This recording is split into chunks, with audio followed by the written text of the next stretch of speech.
आप देख रहे हैं वतन समाचार। मैं हूं मोहम्मद अहमद। हमारे साथ बातचीत करने के लिए आज भारतीय जनता पार्टी के वरिष्ठ नेता और पसमादा मुस्लिम समाज उत्थान समिति संघ के अध्यक्ष इरफान साहब मौजूद हैं। इरफान साहब बीजेपी में लंबे समय से एक्टिव हैं और आज इनसे बातचीत करने का मकसद ये है कि पिछले लगभग 15-20 दिनों से इनकी एक्टिविटीज़ को हम डीपली मॉनिटर कर रहे हैं।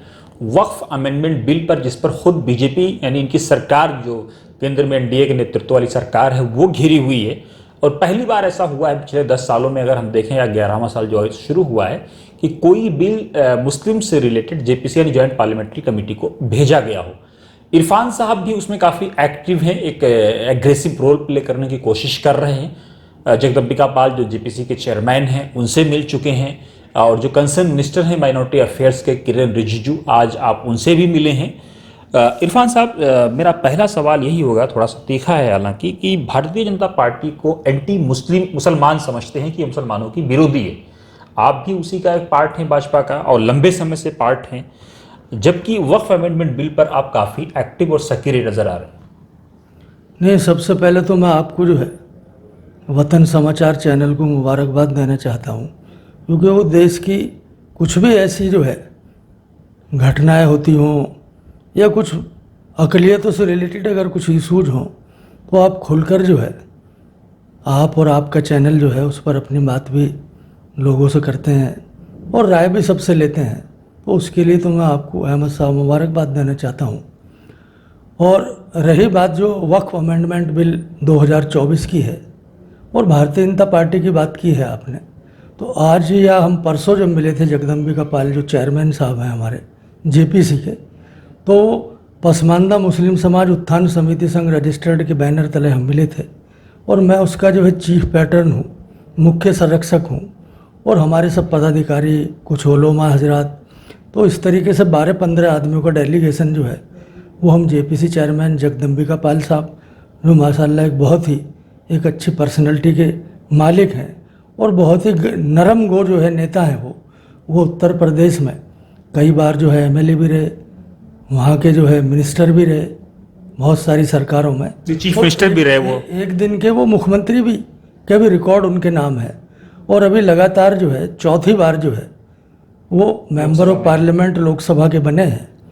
तो सरकार ने बहुत ही सही डिसीजन लिया कि उनको बनाकर जो है, क्योंकि वो पूरे देश के जो है अक़लियती समाज को जानते हैं, उनकी बहुत सारी संस्थाओं से वाबस्ता रहे हैं, और इतने दिन तक जो उत्तर प्रदेश के मिनिस्टर होने के नाते और लगातार चौथी बार मेंबर ऑफ पार्लियामेंट होने के नाते, तो बहुत ही सही जो है सिलेक्शन वो हमारे जो अक़लियतों के वज़ीर किरेन रिजिजू जी और हमारे वज़ीर आज़म नरेंद्र मोदी जी ने लिया। और मैं आपको एक बात और बताना चाहता हूँ, ये अपोजिशन का एक एजेंडा और प्रोपेगेंडा रहता है कि भारतीय जनता पार्टी जो है वो एंटी मुस्लिम है, भारतीय जनता पार्टी जो है अक़लियतों के खिलाफ है। भारतीय जनता पार्टी ही एक ऐसी पार्टी है जो सही तरीके से जो है, जो मुसलमानों का हक है उसको दिलाने की उसने लगातार पिछले 10 साल में कोशिश की है। अगर आप जाएंगे तो क्या पहले कभी किसी ने जो है सिलेंडर देने के लिए जो है पसमानदा समाज को, या जो बीपीएल से नीचे रहने वाले, और ज़्यादातर जो मुसलमान हैं वो तो बीपीएल से नीचे के ही रहने वाले हैं, ये मैं नहीं कह रहा। निसंदेह इरफान साहब, जो सच्चर साहब ने जब कांग्रेस की यूपीए की गवर्नमेंट थी, उसकी खुद कलई जो है सच्चर कमेटी ने खोली थी कि कितने मुसलमान हैं, कितने गरीबी की रेखा से नीचे रहने वाले हैं। अगर उसको जो है वज़ीर आज़म नरेंद्र मोदी जी और भारतीय जनता पार्टी की सरकार ने उनको जनधन खाते में 15 करोड़ अगर सिलेंडर दिए हैं, तो ये कौन सी जो है उन्होंने गलती की है? या 53 करोड़ जनधन खाते खुले हैं, ये कौन सी उन्होंने गलती की है 53 में? तो आप समझ लो 20 करोड़ तो अकेले तो कोई आदमी होंगे जिनके खाते नहीं खुलते थे। तो ये तो जो है सिर्फ अपोजिशन का एक प्रोपेगेंडा रहता है, या उनको डराने और बहकाने का एक एजेंडा रहता है कि बीजेपी आएगी तो खा जाएगी। भाई, जो कौम जो है, जो अल्लाह पाक से डरने वाली होगी, वो भारतीय जनता पार्टी से क्यों डरेगी? उसको तो सिर्फ अपोजिशन के ये जितने भी लीडर हैं ये डराने की तरफ जो है वो गामजन रहते हैं। नहीं, निसंदेह इरफान साहब, स्वास्थ्य स्कीमें हों या जितनी भी लाभकारी स्कीमें हों, पिछले 10 सालों का अगर हम देखें तो अनडाउटेड मुसलमानों को बड़ा फ़ायदा हुआ है। अगर किसान हिंदू भी है तो किसान मुसलमान भी है, और सबको 2,000 रुपया मिल रहा है, हर 2 महीने पे 12,000 रुपया साल का जो मिल रहा है सबको मिल रहा है।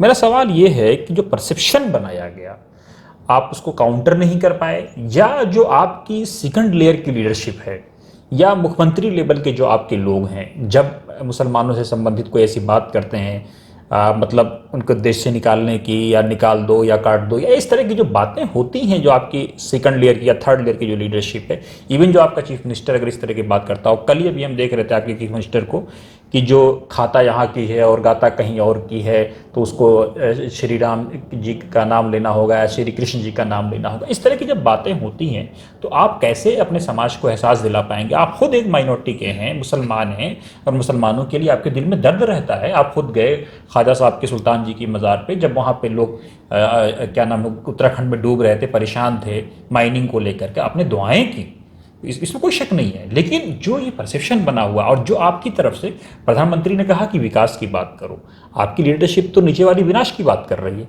प्रधानमंत्री ने कहा कि नफरत के खिलाफ मॉनिटोरियम होना चाहिए 10 साल का, आपकी जो लीडरशिप है नीचे वाली वो क्या कर रही है, आप खुद देख रहे हैं। नहीं, अहमद साहब बहुत सही आपने क्वेश्चन पूछा है। देखिए, भारतीय जनता पार्टी की जो स्पोक्स पर्सन है, यह हमारी सरकार के वज़ीर आज़म नरेंद्र मोदी जी हैं, हमारी सरकार के होम मिनिस्टर जो है अमित भाई हैं, या हमारे पार्टी के जो राष्ट्रीय अध्यक्ष हैं जेपी नड्डा साहब हैं, क्या कभी उन्होंने कभी इस तरीके की बात की? तो ये जो नीचे के आदमी क्या बोलते हैं क्या नहीं बोलते उस पर हम ध्यान नहीं देते। जितने आदमी मैंने बताया, भारतीय जनता पार्टी के स्पोक्स पर्सन, हमारे वज़ीर आज़म, हमारे होम मिनिस्टर, हमारे पार्टी के सदर, जो बोलते हैं वो पार्टी की नीति होती है और वही देश की और सरकार की नीति होती है। कभी उन्होंने तो सदा सबका साथ, सबका विकास, सबका प्रयास की उन्होंने बात की है, सबके विश्वास की बात की है, सबको यकीन के साथ लेकर चलने की बात की है। तो ये जो भी है वो सब नीचे के जो है, जो अपोजिशन के लीडर हैं, वो झूठ का पुलंदा बनाने की कोशिश करते हैं। लेकिन वक्फ बिल पर कैसे आप करेंगे एक्शन? तो वक्फ अमेंडमेंट बिल की ही मैं बात करना चाह रहा था आपसे। तो हमने जो है, जो हमारे जेपीसी के चेयरमैन जगदम्बिका पाल साहब हैं, उनसे हमारी 1.5 घंटा लगातार जो है हमारा डेलीगेशन गया था। हमारे पदाधिकारी उसमें गए थे, पसमानदा मुस्लिम समाज उत्थान समिति संघ के।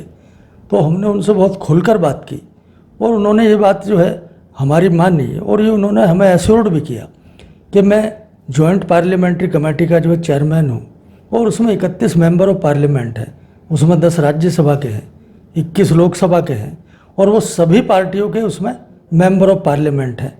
वो सब अपनी उसमें जो है बात रख सकते हैं। और अभी एक उन्होंने बहुत अच्छा डिसीजन लिया है कि जितने भी डेलीगेशन वक्फ से रिलेटेड उनसे मिले थे या मिलना चाह रहे थे, तो अभी कल जो है जेपीसी की पहली मीटिंग है, तो उसमें जो बड़े बड़े ओलोमा हैं उन सबको उन्होंने बुलाया है, वो अपनी सब उसमें ओपनली बात रखेंगे। तो एक बहुत अच्छा एक मिशन है कि अगर कुछ भी किसी को अगर ऐसा लग रहा है, ये अपोजिशन की पार्टी जो है वो ऐसा परसेप्शन क्रिएट करना चाहती है, हर जगह जो है वो बीजेपी कांग्रेस करती हैं, वो देश के बारे में नहीं सोचती। तो मैं वक्फ के बारे में आपको बताना चाहता हूँ। आप बड़ी से बड़ी दरगाह के पास जाइए, आप जामा मस्जिद के पास जाइए, अगर वहाँ जुमे की नमाज के बाद आप बाहर खड़े हुए देखेंगे तो वहाँ पर 500 जो है भीख मांगने वाले आपको वहाँ पर नजर आएंगे। कौन भीख मांगने वाले हैं? वो सब मुसलमान हैं, वही नादार मुसलमान है, वही गरीब मुसलमान है, वही मिस्कीन मुसलमान है। तो क्या उनकी ये गारंटी नहीं होती कि जो हमारे आबा व अजदाद इतने बड़े अपने सीने पर पत्थर रखकर ये ज़मीन जो वक्फ कर गए थे, या वक्फुल औलाद या वक्फुल अल्लाह अगर वो करके गए थे, तो क्या हमारी जिम्मेदारी नहीं थी, पिछली सरकारों की जिम्मेदारी नहीं थी कि एक भी भीख मांगने वाला जो अक़लियत का है, मुस्लिम है, उसको हम जो है कुछ ना कुछ जो है वहाँ से मदद करके, अगर उसको रेहड़ी पर, पटरी पर, या किसी भी 10-20 हज़ार रुपये वहाँ पर वक्फ बोर्ड से देकर उनको जो है हम इज्जत के साथ जो है रोजगार देने का काम करते हैं। ये किसी ने रोका? लेकिन आप पे तो आरोप ये लग रहा है ना कि आप सीधे सीधे ज़मीनों को ही हड़पना चाहते हैं, अंबानी और अडानी के लिए आप काम करना चाहते हैं। नहीं, ये सिर्फ परसेप्शन है, ये सिर्फ आरोप है। अभी किसी भी अपोजिशन के पार्टी ने आज तक वो वक्फ अमेंडमेंट बिल पढ़ा ही नहीं, उसकी स्टडी ही नहीं की। खाली टीवी पर आकर या मीडिया में आकर जो है उसको रिजेक्ट करने का, या ये तो खिलाफ है, ये वो परसेप्शन जो है पूरे देश में उसका निर्माण करना चाहते हैं, जो ये देश के लिए अच्छा नहीं है। और मैं आपको ये भी बताना चाहता हूँ, आज हमारी लगभग 1.5 घंटा इस देश के जो अक़लियतों के वज़ीर हैं, जो पार्लियामेंट्री अफेयर्स मिनिस्टर भी हैं और लगातार 5वीं बार जो है मेंबर ऑफ पार्लियामेंट है, और उनका युवा पार्लियामेंट का भी उनका रिकॉर्ड है, जो बहुत अच्छी तरीके से उस दिन उन्होंने डिबेट में भी औकाफ के बारे में बोला था। उस टाइम उन्होंने सब चीज़ उन्होंने खुलकर बताई थी। तो कोई भी आदमी क्या होता है, वो मीठा मीठा गप और कड़वा कड़वा थू करना चाहता है। वो पीछे से आकर उनसे मिलते हैं, मेंबर ऑफ पार्लियामेंट अपोजिशन के, मैं नाम नहीं लेना चाहता, वो आकर कहते हैं कि नहीं नहीं बहुत अच्छा बिल है, ये पास करना चाहिए। तो उन्होंने बोला कि भी फिर इसके बारे में आप बात क्यों नहीं करते? बोले नहीं नहीं वो हमें राजनीति भी करनी है, हम तो जाके तो मुखालफती करेंगे, बट बिल बहुत अच्छा है अमेंडमेंट का। तो इस तरह की दोगली जो बातें अगर बिल बहुत अच्छा है तो मुस्लिम पर्सनल लॉ बोर्ड ने जॉइंटली इस बात को रिजेक्ट किया कि बिल चाहिए ही नहीं। अभी जब क्या नाम है, महमूद पराचा साहब ने प्रेस कॉन्फ्रेंस करके इस बिल को रिजेक्ट किया। तो अगर बिल बहुत अच्छा है तो लगातार मुस्लिम पर्सनल लॉ बोर्ड, मुस्लिम तंजीमें, मुस्लिम ऑर्गेनाइजेशन रिजेक्ट क्यों कर रहे हैं कि कह रहे हैं ये तो तबाह कर देगा वक्फ बोर्ड को? नहीं, ये जो आप बात बता रहे हैं वो तो मीडिया का परसेप्शन है। मीडिया में आके वो बात करते हैं ना, क्या उन्होंने उसको 1 to 1 देखा है क्या? और उसको हमारे लिए अक़लियत के वज़ीर जो है वो उनके दरवाजे खुले हैं, वो जाकर वहाँ पर बात करिए। वो जेपीसी में जाकर क्यों नहीं बात करते? वो सिर्फ मीडिया में ही क्यों बात करना चाहते हैं? और जिनका आप नाम ले रहे हैं वो कोई 25 या हमारे 30 करोड़ मुसलमानों के रिप्रेजेंटेटिव नहीं है। हम तो जो है डायरेक्ट उनसे हमारा सबसे रब्ता रहता है। अभी हमारा जो डेलीगेशन गया है, हमने उनसे 1 to 1 बात की। उन्होंने बहुत स्पष्ट तरीके से ये बोला है कि अगर हमारी सरकार चाहती तो वो बिल पास भी कर सकती थी। हमारा जो है दोनों सदनों में, दोनों ऐवानों में वो हमारी मेजोरिटी है, बहुमत है, लेकिन क्योंकि उस पर जो है कुछ रिजेक्ट है। आपको अपने अंदर से भी विरोध का सामना करना पड़ा। चिराग पासवान साहब सामने आए, जेडीयू के लोग इंटरनल आपको विरोध कर रहे थे, जो खबरें आई। चंद्रबाबू नायडू थे। अब लोग कह रहे हैं 303 वाली बीजेपी नहीं है, 240 वाली बीजेपी है। अब तो फैसले लगातार यू टर्न हो रहे हैं। नहीं, ये मीडिया का परसेप्शन है ना। चिराग पासवान जी जो है वो सरकार के खिलाफ है, चट्टान की तरीके से वो खड़े हैं। चंद्रबाबू नायडू साहब जो है बहुत ही सिंसियर एक पॉलिटिशियन है और एक बहुत बड़े सूबे के वजीर आला भी हैं। वो भी चट्टान की तरीके से जो है भारतीय जनता पार्टी और एनडीए की सरकार के साथ चट्टान की तरीके से खड़े हैं। उनके भी वहाँ पर कैबिनेट में वजीर हैं। चिराग पासवान भी उस कैबिनेट में वजीर हैं। जिस दिन वो उस दिन पास हुआ था तो सब उसमें शामिल थे, सबकी सहमति थी। लेकिन मैं ये कहना चाहता हूँ कि हमारे जो प्रधानमंत्री जी, वज़ीर आज़म साहब, अगर उनके दिल में थोड़ी सी भी अगर कुछ ऐसा मामला होता तो वो बिल जो है दोनों सदनों में पास होकर अब तक लागू हो चुका होता। लेकिन उन्होंने बड़ा दिल दिखाया। अक़लियतों के वज़ीर किरण रिजिजू जी ने बड़ा दिल दिखाया और उन्होंने तुरंत जो है, जैसे ही अगर किसी को कुछ ऑब्जेक्शन लगा तो तुरंत उन्होंने जो है वो जेपीसी बना दी और सभी पार्टीज़ के उसमें एमपी जो है वो सब उसमें आ गए। तो सब खुलकर उस पर चर्चा होनी चाहिए। रिजिजू साहब ने आपसे क्या कहा? उसमें मुस्लिम पर्सनल लॉ बोर्ड को भी जाकर अपना जो है, जो मीडिया में कहना चाहते हैं वो जेपीसी में जाकर बात करें, वो हमारे मिनिस्टर साहब से जाकर मिलें। कोई किसी के लिए भी दरवाजे बंद नहीं है, वो आकर अपनी बात रख सकते हैं। उनको क्या चीज़ उसमें बुरी लग रही है उसके बारे में वो खुलकर अपने जो जाकर आप विचार रख सकते हैं। एज अ पसमादा मुस्लिम समाज उत्थान संघर्ष समिति जो आपकी है, या बीजेपी के लीडर के तौर पे मैं आपसे बात नहीं कर रहा हूँ, उसके तौर पर आपको क्या अच्छा लगा या क्या ख़राब लगा जो आप जगदम्बिका पाल साहब के पास भी गए, किरण रिजिजू साहब के पास भी गए, और आपका तो एक्सेस प्राइम मिनिस्टर तक है, वहाँ भी जा सकते हैं आप लोग? नहीं, हमें दोनों क्या है ना, सबसे पहले तो कि बहुत ही वो एक खुशमिजाज वज़ीर है। जब आदमी को जाकर मिलता है, अगर दूरी हमारी होगी, बीच में हमारा जो है संवाद किसी से नहीं होगा, तो ये दूरी बढ़ाने से कुछ फ़ायदा होता नहीं है। उन्होंने खुले दिल से हमसे बोला है कि भाई कोई भी आकर मेरे से मिलेगा तो मैं उन सब की बात सुनूंगा और मैं भी वो चीज़ जेपीसी में पुटअप करूंगा कि भाई मेरे से ये आदमी मिले, मैं भी वो दे दूंगा। और जेपीसी में भी जैसे मैंने बताया कि कल पहली जो है जेपीसी की मीटिंग है फुल फ्लैज, उसमें जिन जिन आदमियों को भी उन्होंने बुलाया है, अभी मुंबई के जो है वो आए हुए थे, मैंने अभी इस्लामिक सेंटर में मिले, भाई किस लिए आए वो बोले कल हमें जेपीसी में बुलाया, हम जाकर वहाँ अपनी बात खुलकर रखेंगे। तो किसी के लिए भी दरवाजे बंद नहीं हैं, आप जाकर अपनी बात रखिए। कौन सी चीज़ आपको बुरी लग रही है उसके बारे में आप अपना सजेशन दे दीजिए, तो सरकार के बिल्कुल द्वार खुले हैं। हमारे यहाँ तो कोई ऐसा एरोगेंसी का मैटर है नहीं कि हमने लिया तो बिल फाड़ दिया। अपने यहाँ जो है वो डेमोक्रेसी है और सबको अपनी बात कहने का इख्तियार है, अधिकार है, राइट है। आप खुलकर अपने जाकर चर्चा करिए। कुछ आपको अच्छा नहीं लगा तो उस पर सुझाव दीजिए। तो सरकार जो है वो हर आदमी के अपने सुझाव जो है आपने क्या सुझाव दिए? आप लोगों ने क्या क्या सुझाव दिए? नहीं, हमने तो बहुत क्लियर उनसे सुझाव दिया है कि हम सरकार की मंशा की भी जो है साथ हैं और अपने जो है समाज की भी जो है मंशा के हम साथ हैं कि ये जो जगह है, ये ज़मीन है, ये हमारे आबा व अजदाद की है। इस पर जो है कोई बाल बाका नहीं आना चाहिए। लोगों ने परसेप्शन जो है मस्जिदों का, दरगाहों का और हर चीज़ का, मदरसों का फैलाया हुआ है कि ये तो कब्जा हो जाएगा। तो बहुत उन्होंने बिल्कुल साफ तौर पर जो है वजीर ने हमसे बोला है कि भाई किसी की 1 इंच जगह हमें तो चाहिए नहीं, और हर तरीके से जो जगह तो सरकार की होती है। आप अगर हम यहाँ इस्लामिक सेंटर में यहाँ आज बैठे हैं तो अल्टीमेटली ये तो गवर्नमेंट की है, गवर्नमेंट तो जब चाहे गवर्नमेंट ले सकती है। ठीक है, लेकिन वक्फ की ज़मीनें तो सरकार की होती हैं, ठीक है, सरकार इमरजेंसी में कुछ भी कर सकती है, वो तो एक डिफरेंट रूल है।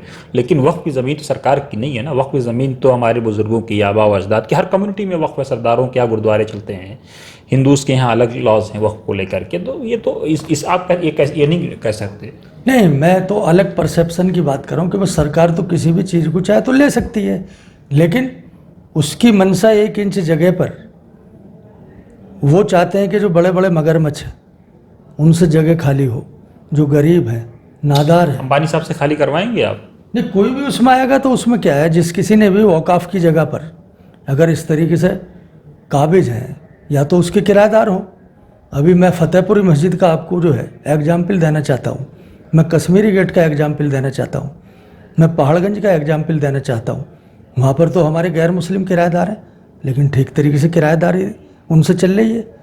जो मार्केट रेट है उस पर किराया दे रहे हैं, तो उसकी आमदनी से जो है वो वक्फ बोर्ड के खर्चे चलते हैं। तो ऐसे ही पूरे देश में उसको ईमानदारी से, अभी जैसे कलेक्टर का इशू आ रहा है तो कलेक्टर तो ऑटोमेटिकली जो है वो हर चीज़ का रेवेन्यू कलेक्टर होता ही है, वो डीएम के अंडर में होता है, डीसी के अंडर में होता है। लेकिन कलेक्टर सरकार के खिलाफ तो नहीं जाएगा ना, फिर तो यही तो मसला है कि सरकार चाह रही है कि कलेक्टर हमारा आदमी हो, बैठा हो और जमीन कब्जा कर ले, यही तो आरोप है। नहीं, अभी कौन सा ऐसा आदमी है, उसमें तो कर्मचारी सब सरकार के ही होते हैं। वक्फ बोर्ड में कौन अपॉइंट करता है, किसकी सैलरी लेते हैं वो? अगर सीईओ आता है वो किसका होता है? वो आईएएस आईपीएस ही होता है ना। तो ये बात परसेप्शन की छोड़ दीजिए आप अहमद साहब। सरकार का अल्टीमेटली जो है ट्रिब्यूनल लॉज बने हुए हैं ना, तो ट्रिब्यूनल है वो उन्होंने बहुत क्लियर बोला है मिनिस्टर साहब ने कि हम चाहते हैं ट्रिब्यूनल को और मतलब राइट मिले और जल्दी वो डिसीजन ले। तो ये तो सिर्फ परसेप्शन फैलाने का जो है, क्योंकि अपोजिशन ने जो है पिछले 60-65 साल से जो है अकलियतों को डरा और भरमा कर उन्होंने वोट लिया है। कोई भी सच्चा जो है उनका कायद नहीं है। अभी भी जो है, जो हमारे बहुत सारे मेंबर ऑफ पार्लियामेंट भी हैं मुस्लिम, वो कभी भी उसको डीपली जो है उसकी स्टडी करके किसी ने बात नहीं की। खाली परसेप्शन जो है मीडिया का, उसमें वो आकर बात करते हैं ऐसा हो जाएगा वैसा हो जाएगा। भाई आपको जिता के भेजा है, आप उसमें क्या करते हो? अभी उसमें 4-5 मुस्लिम मेंबर ऑफ पार्लियामेंट भी कमेटी में है, तो उन्होंने अपनी क्या भूमिका उसमें निभाने।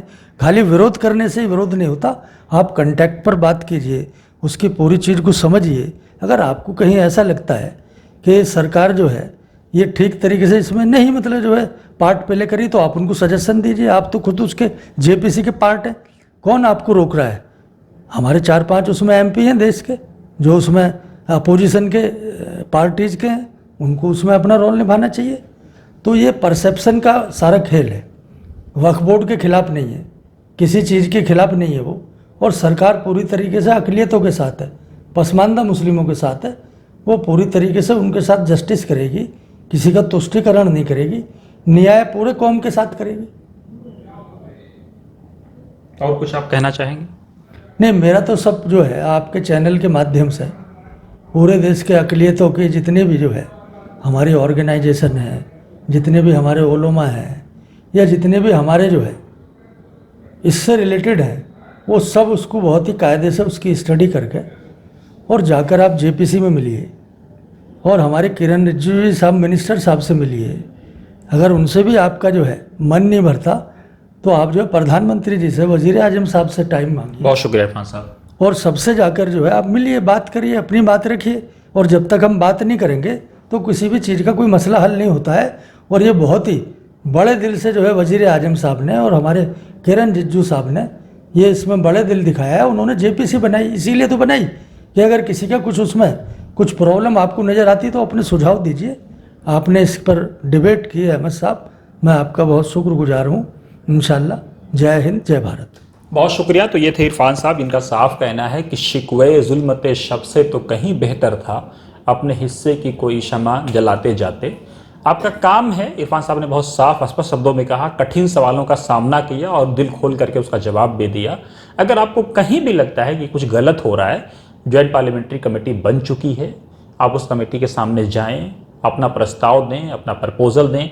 आपको एक्सेप्ट करना है, रिजेक्ट करना है, कोई अमेंडमेंट चाहिए आपको, जो भी सेक्शन 40 हो या कितने भी बाई लॉज हों, आप डीएम की बात हो या कलेक्टर की बात हो, जिन भी चीज़ों पर आपका ऑब्जेक्शन है, आप जाएं। जेपीसी ज्वाइंट पार्लियामेंट्री कमेटी के जो चेयरमैन है जगदम्बिका पाल स्वयं मेरे क्षेत्र से आते हैं, मेरा लोकसभा क्षेत्र भी वही है जहां से हम आते हैं। और हम आपको बता दें कि वो एक बहुत ही साफ सुथरे सेकुलर मिजाज के इंसान हैं। उन्होंने एक लंबे समय तक पूर्व केंद्रीय मंत्री तारिक अनवर के साथ सेवा दल में काम किया है। तारिक अनवर के बारे में दुनिया जानती है, तो इसलिए एक पूरा ये टीम है, टीम वर्क है। आप उसमें तारिक अनवर का भी पावर का इस्तेमाल कर सकते हैं। वो एमपी हैं, कांग्रेस के एमपी हैं, कांग्रेस इस बिल को लेकर के काफ़ी मुखर है। तो आप जाएं, अपनी बात रखें जेपीसी के सामने, अपनी बात अगर आपको कहीं लगता है गलत हो रहा है, प्रधानमंत्री के पास जाएं, प्रधानमंत्री को अप्रोच करें। नेशनल सिक्योरिटी एडवाइजर एनएसए जो लगातार मुसलमानों से टच में रहते हैं, मुस्लिम संगठनों से टच में रहते हैं, आप उनको अप्रोच करें, बजाय इसके कि आप गाली दें। मैं हमेशा कहता हूं, टकराव समस्या है, समाधान नहीं है। हमें समाधान तलाशना है, समस्या नहीं पैदा करनी।